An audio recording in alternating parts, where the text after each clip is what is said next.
भी करेगी पूछताछ। उत्तर प्रदेश आने की तैयारी में है गुजरात एटीएस। गुजरात से कनेक्शन होने के शक में होगी पूछताछ। हमले की साजिश को देखते हुए गुजरात एटीएस अलर्ट। अब तक कई सनसनीखेज खुलासे कर चुका है मुर्तजा। मुर्तजा ने रविवार को गोरखनाथ मंदिर में किया था हमला। मुर्तजा का नेपाल मुंबई कनेक्शन खंगाल रही है एटीएस।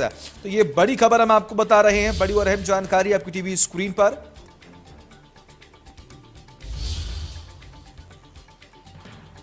ये बड़ी और अहम जानकारी। अब तक कई सनसनीखेज खुलासे कर चुका है मुर्तजा। ये अहम जानकारी हम आपको बता रहे हैं। मुर्तजा से गुजरात एटीएस भी पूछताछ करेगी। जी हां, गुजरात एटीएस भी अभी उत्तर प्रदेश पहुंचने की तैयारी में है, उत्तर प्रदेश आने की तैयारी में है गुजरात एटीएस। आपको जानकारी देगी गुजरात के कनेक्शन को लेकर भी अब अलर्ट मोड पर है गुजरात एटीएस। और ये तस्वीरें उस वक्त की जब इस शख्स ने हमला किया। अचानक से अपने हाथों में हथियार लेकर लगातार लोगों पर वार किया। और आप देख पा रहे हैं किस तरीके से जो जवान थे वो भी मौके पर पहुंचे, उसे अपने कब्जे में लेने की पूरी कोशिश की।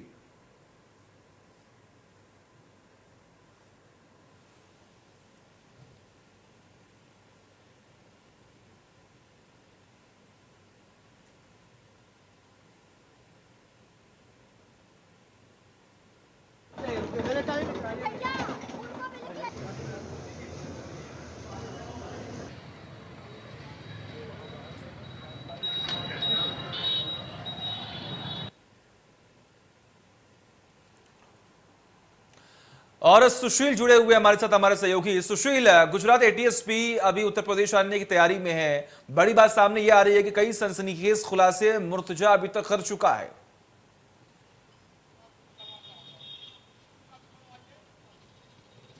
बिल्कुल सचिन, आपने सही कहा। मुर्तजा के साथ साथ उसके लैपटॉप, उसका पेन ड्राइव, उसका फोन कॉल डिटेल्स, तमाम अलग अलग तथ्यों पे जो है पुलिसिया जांच और एजेंसियों की जांच जारी है। और निश्चित रूप से कभी नेपाल, कभी मुंबई, कभी महाराजगंज का नाता। और यही वजह है कि जो एसटीएफ और एटीएस की टीम है वो लगातार जांच कर रही है, पूछताछ कर रही है। उसके घर में अब किसी को मिलने की इजाजत नहीं दी जा रही है, किसी कोई पत्रकार अंदर नहीं जा पा रहा है, किसी का बाइट वर्जन नहीं हो पा रहा है, सभी को पुलिस ने रोक दिया है। यहाँ तक कि एक जानकारी और मिली थी कि एक किसी लापरवाही को लेकर के एसएसपी ने 3 वहां के जो सुरक्षा में लगाए गए जो कांस्टेबल थे उन्हें जो है सस्पेंड कर दिया है। और पूरी तरीके से एक जो गुप्त एक व्यवस्था रखी जा रही है ताकि किसी को किसी बारे में जानकारी न मिल पाए, क्योंकि जो जांच एजेंसियां हैं वो पूरी तरीके से अलर्ट है और एक एक तथ्यों पे जांच कर रही हैं। कुछ टीम मुंबई जा रही है, तो कुछ नेपाल जा रही है, तो कुछ महाराजगंज जाकर के जांच कर रही है कि आखिर इसको वो धारदार हथियार कहां से मिला, ये क्यों गोरखपुर से नेपाल गया हुआ था, क्या वजह थी इस तरह की घटना को अंजाम देने की। क्योंकि अभी हम पब्लिक से भी बात कर रहे थे, पब्लिक की अगर माने तो जो बात पुलिस सोच रही है वही पब्लिक भी सोच रही है कि अगर ये मेंटली डिस्टर्ब था तो इसे क्यों गोरखनाथ मंदिर पे ही जाना था, गोरखनाथ मंदिर के सुरक्षा कर्मियों पे ही क्यों हमला करना था, किसी और जगह कर सकता था। पुलिस को अगर इसे गोली कह रहा था कि मुझे पुलिस गोली मार दे, अगर इसी वजह को लेकर के वो इस तरह से करना चाहता था तो किसी चौकी, थाने या किसी अन्य चौराहे पे हमला कर सकता था।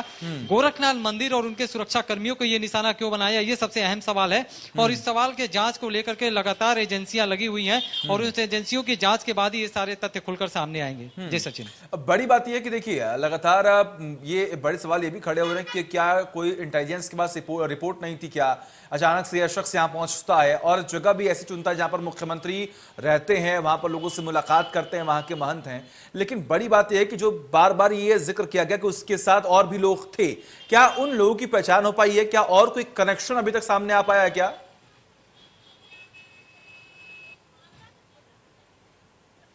देखिए सचिन, अभी इसके आसपास तो जब ये हमला कर रहा था वो सीसीटीवी फुटेज भी हमारे पास आया था, इंडिया न्यूज ने एक्सक्लूसिव वो वीडियो भी दिखाया था।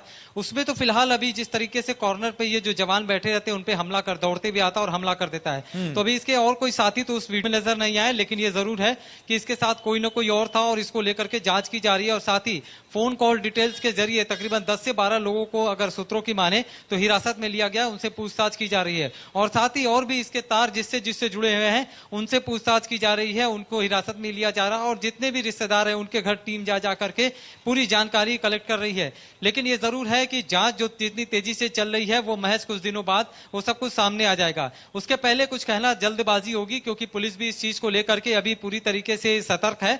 और अब इस मामले को एटीएस के एडीजी और जो है एसटीएफ के एडीजी देख रहे हैं और पूरी मॉनिटरिंग इसकी जो है मुख्यमंत्री योगी आदित्यनाथ पल पल की इसकी खबर भी ले रहे हैं।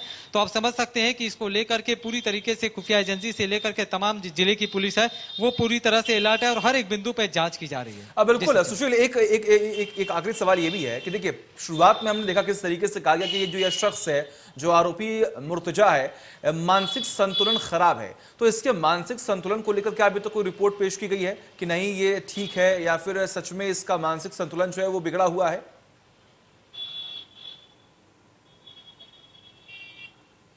देखिए सचिन, अभी इस तरह का कोई रिपोर्ट तो जारी नहीं हुआ है, लेकिन सूत्रों की माने तो जो जानकारी अंदर से निकल के आ रही है वो ये पता चल रहा है कि जो डॉक्टर इनका इलाज कर रहे हैं, जो दिमाग के स्पेशलिस्ट हैं, जो है वो उनकी अगर बात करें तो उनका कहना है कि कई बार कई राउंड में इससे बात किया गया, हर बार में अलग अलग जवाब दे रहा था। तो मेंटली रूप से तो ये पूरी तरह से स्वस्थ नजर आ रहा है। और इस तरह की बातें कि मेंटली डिस्टर्ब था, उसके पिताजी भी कह रहे हैं दिमागी रूप से वो बीमार था और इस तरह की घटना उसने इस तरह से अंजाम दे दी। तो इस तरह की बातें तो अभी निकल के सामने नहीं आ रही है। लेकिन एक बात सोचने वाली है, जो मैंने अभी पहले भी कहा, अगर ये मानसिक रूप से जो है बीमार था तो ये आखिर गोरखनाथ मंदिर को ही क्यों चिंता है, वहां के जवानों को ही क्यों चिंता है? जिस तरह से वो महाराजगंज से आ रहा था, बरगदवा चौकी पड़ी होगी और उसके पहले भी थाने पड़े होंगे, चौराहे पड़े होंगे, वहां भी पुलिस मौजूद थी। अगर यही काम वो वहां करता तो वहां भी जिस तरह से कह रहा था पुलिस वाले मुझे गोली मार दे, तो वहां भी ये चीज हो सकता था। लेकिन गोरखनाथ मंदिर चुनना, वहां के जवानों को चुनना, ये सबसे बड़ा सवाल है। और इसी सवाल के जवाब में एजेंसियां और जो है सुरक्षा एजेंसियां लगी हुई है। बिल्कुल, ऐसे में देखिए खबरें ये भी सामने आ रही हैं कि आईएसएस की विचारधारा को शायद ये फॉलो करते थे। इसके अलावा अगर हम बात करें तो जाकिर नायक को भी ये फॉलो करता था। ये तमाम जो बातें सामने आ रही हैं, ये कहीं ना कहीं इंडिकेट कर रही हैं कि कोई दुश्मनी थी, कोई परेशानी थी। क्योंकि खास तौर पर देखिए, कल किस तरीके से प्रमुख सचिव गृह ने भी कहा कि इसका टारगेट जो है वो मुख्यमंत्री थे।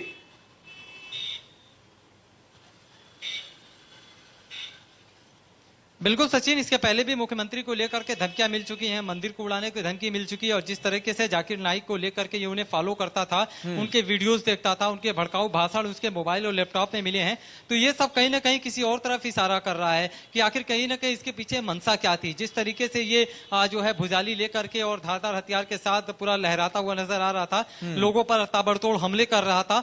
और एक जो वीडियो सामने इंडिया न्यूज ने दिखाया था, कार में बैठा हुआ एक व्यक्ति बना रहा था, उसमें आप देखेंगे कि हाथों में किस तरीके से, इतनी घटना होने के बाद भी हाथों में लेके किस तरीके से वो घूम रहा था, उसके चेहरे पे सिकन नहीं थी। तो ऐसे में आप समझ सकते हैं कि किस तरह का इसका मंजर था और किस तरह से ये एक खौफनाक साजिश को अंजाम देने के लिए आया था। तो कहीं ना कहीं सारे पहलुओं से जो है जांच एजेंसियां पर्दा उठाएंगी और वो लगातार इस मसले को लेकर जांच कर रही हैं।